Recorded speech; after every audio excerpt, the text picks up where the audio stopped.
the Conservative Party has abandoned conservative. It does not represent them anymore. I have come to realize over the past year that this party is too intellectually and morally corrupt to be reformed. Since losing the leadership, Maxime has repeatedly demonstrated that he is more interested in advancing his personal profile than advancing conservative principles. He has decided that he is more important than his conservative colleagues and indeed the Conservative Party. Quebec MP Maxime Bernier has certainly given members of the Conservative Convention in Halifax a lot to talk about. Bernier announced that he's not only leaving caucus, but he also intends to start his own party. Party stalwarts like former Prime Minister Stephen Harper and former Cabinet Minister Jason Kenney have thrown their support behind Andrew Scheer, but is that enough? Or could Bernier split the vote on the right and hand Trudeau's Liberals an easy win in 2019? It's time, of course, for the Power Panel. Joining me now from west to east in Vancouver is former Conservative Cabinet Minister, now with Denton's James Moore. In Calgary, Marcella Munro is with KTG Public Affairs. And in Montreal, Yolande James, former Quebec Liberal Cabinet Minister. Hi to all three of you. It's great to see you. Thanks for being with us. Howdy. Mr. Moore, James, I have to start with you, of course. What do you make of today's move and that larger question we were posing about the effect it might have on the Conservative Party going into the next election? Well, on a personal level, it's disappointing. This was an unnecessary move by Maxime. But look, let's turn the page and move forward. I think what Maxime will find is that he would have had an easier time trying to change the Conservative Party's short-term and long-term view of agricultural policy than he will have in standing up a pan-Canadian political party with 338 local organizations and candidates and fundraising. So, you know, this project, I think, is more than I think he realizes what it is. But I think for the Conservative Party moving forward, and any of my former colleagues who are watching this, you know, don't shoot down, move forward. There's an example of this that in the recent past in the Conservative movement that I think is a good one to follow.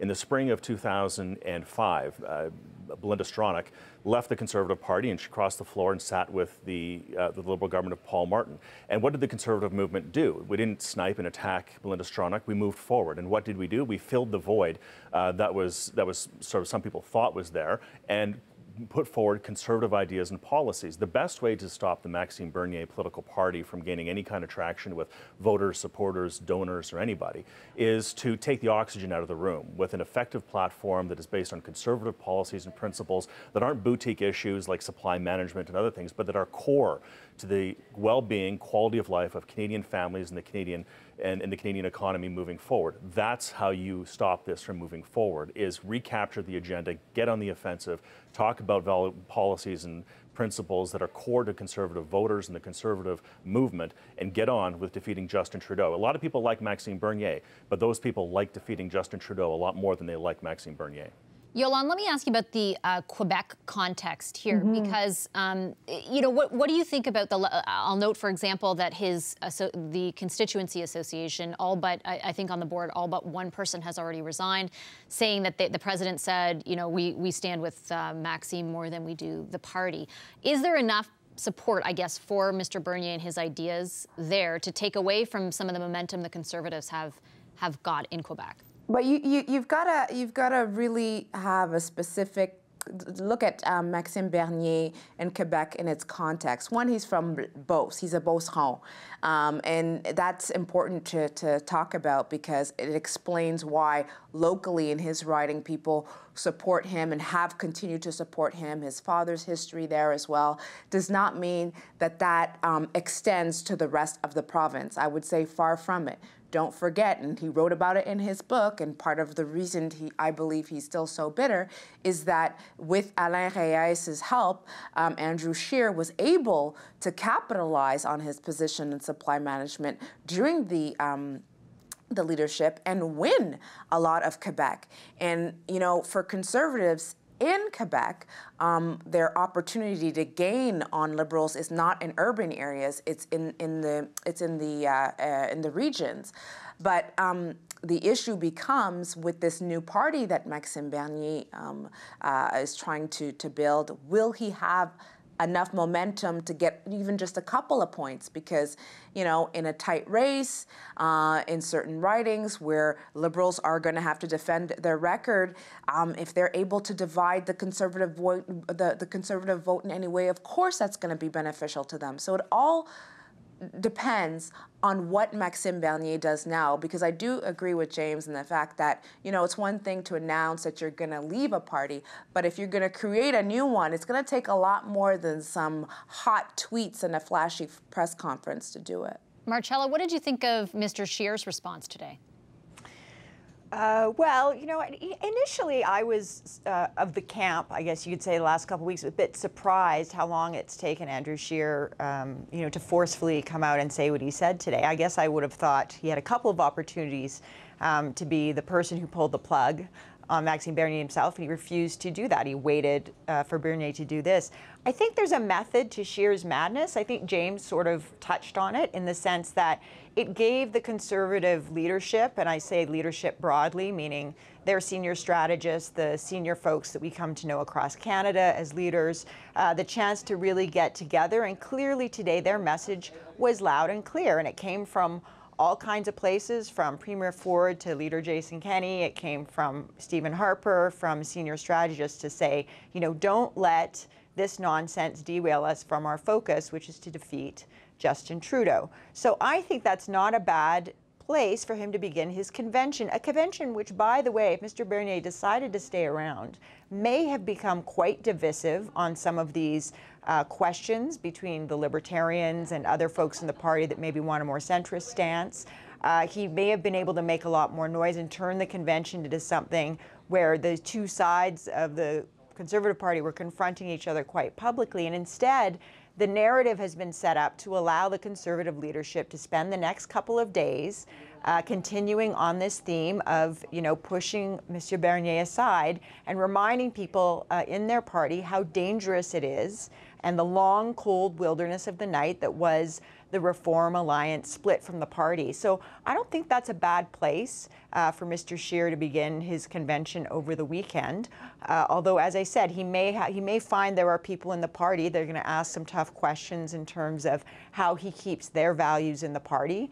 But he's got a few days to do it, and he's got more broad support, I think, more vocal broad support from the leadership of the party today than he's probably had since he became leader. And James, I want to ask you about that and the idea of big tent and how Mr. Scheer navigates now, because I mean, not that Twitter is representative of everything, but I find tons of reaction is actually pretty supportive of Mr. Bernier, or at least some of the ideas, however controversial, that he was putting forward. And so how do you sort of walk that line if you're Andrew Scheer?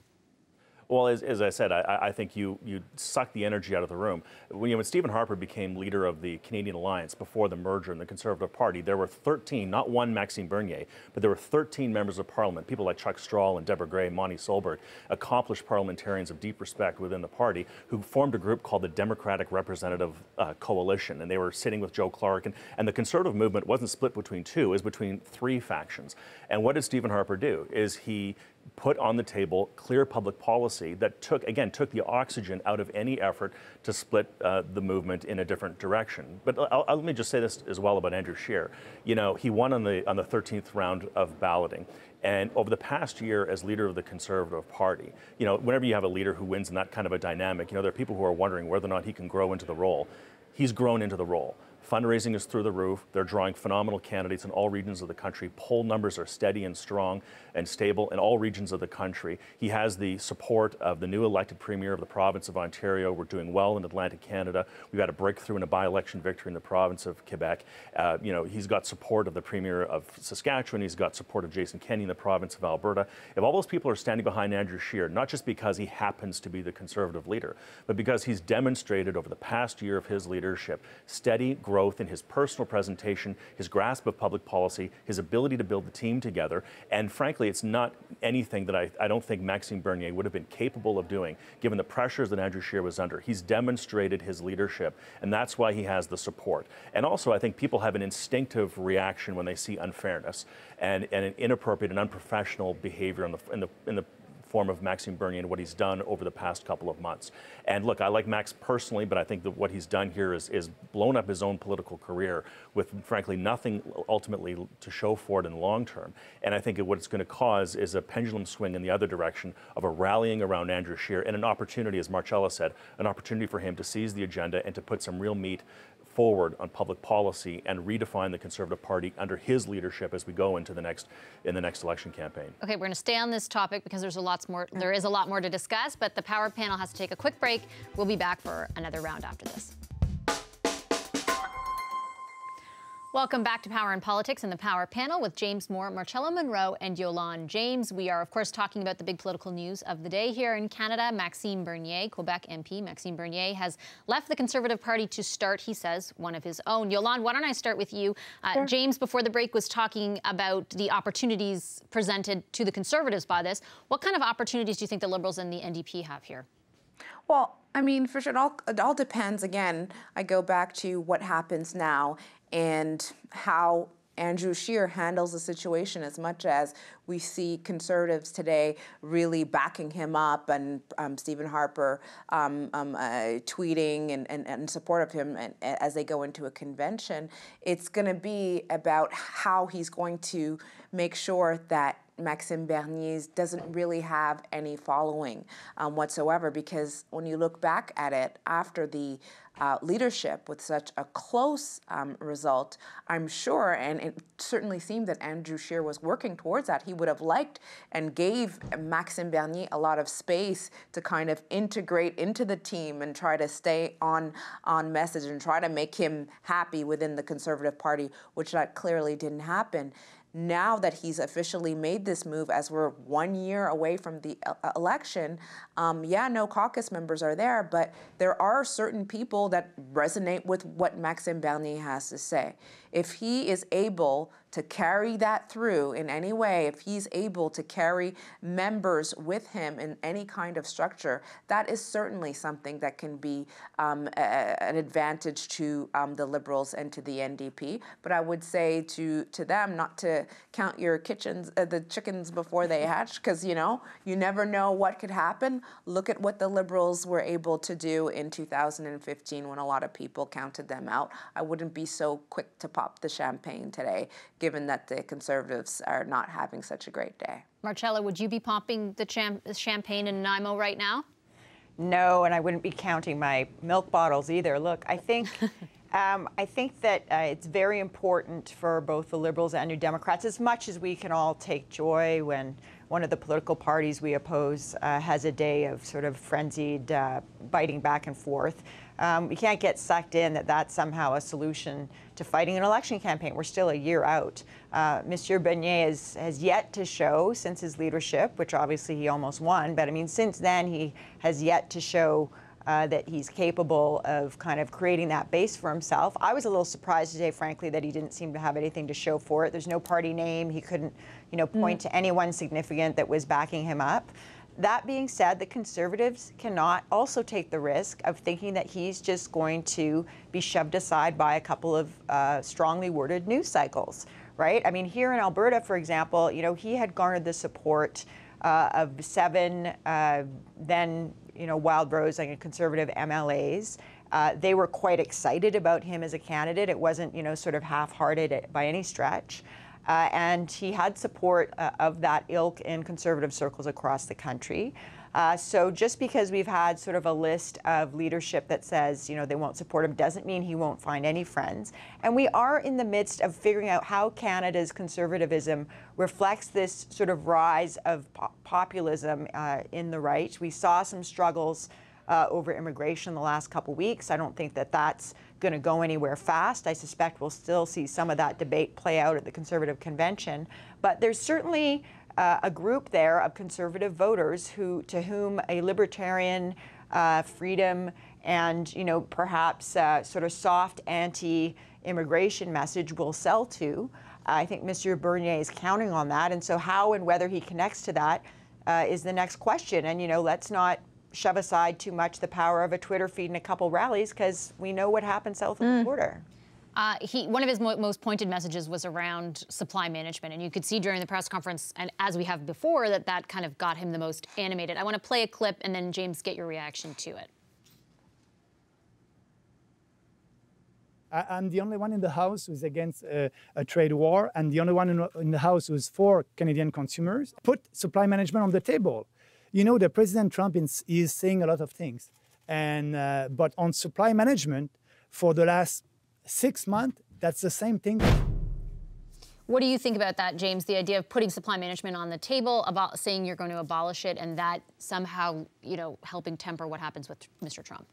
Well, a couple things. First, he's not the only one who's against a trade war. I'm quite sure Andrew Scheer and Justin Trudeau and Jagmeet Singh and Elizabeth May, I'm pretty sure everybody's against a trade war. So that aside, on the substance of what he said, there are two problems. First is the tactical concept of the Prime Minister of Canada and our chief negotiators going to the Americans and just offering up supply management and saying, there you go. Donald Trump is not an idiot, nor is Bob Lighthizer, his negotiator. They will take that and then they'll look for the next target. The idea of just volunteering up, 16,000 farms across the country, just as an effort of goodwill and acting like Boy Scouts against a trade hawk like Donald Trump and thinking that that'll get you further down the road to a NAFTA 2.0 is foolhardy at best. The second thing is, Maxime Bernier does, I think, a very credible job of being critical of supply management from a libertarian, free enterprise, free market point of view. And that's perfectly fine. And he represents a lot of people who are critical of supply managed industries. However, your obligation, if you're aspiring to be the Prime Minister of Canada now, I guess, is to actually put meat on the bones and substance behind your policy. It's one thing to say you don't like the status quo order of things. It's a very different thing to then backfill that with what you would actually propose to do. And those farm families with 60 head of cow on their family dairy farm who have paid tens of thousands of dollars to acquire that quota, is Maxime Bernier going to then subsidize them and buy back that quota, or is he also against? Is he not then in place going to violate his principle of being against corporate welfare? So he has not talked about in a substantive way of how he would actually walk away from supply management in a way that it rationalizes his free enterprise, free market principles on both sides of this issue, nor has he rationalized it within a tactical perspective of how you actually deliver a free trade agreement while just offering up 16,000 farm families in supply management and getting nothing in return for it because you're voluntarily giving up that negotiating bargaining chip. It's mindless. Okay, we are out of time, so unfortunately I have to leave it there. Lots to say. Thank you so much to everyone. Thanks to the power panel, Yolande, James Moore, and Marcella Munro.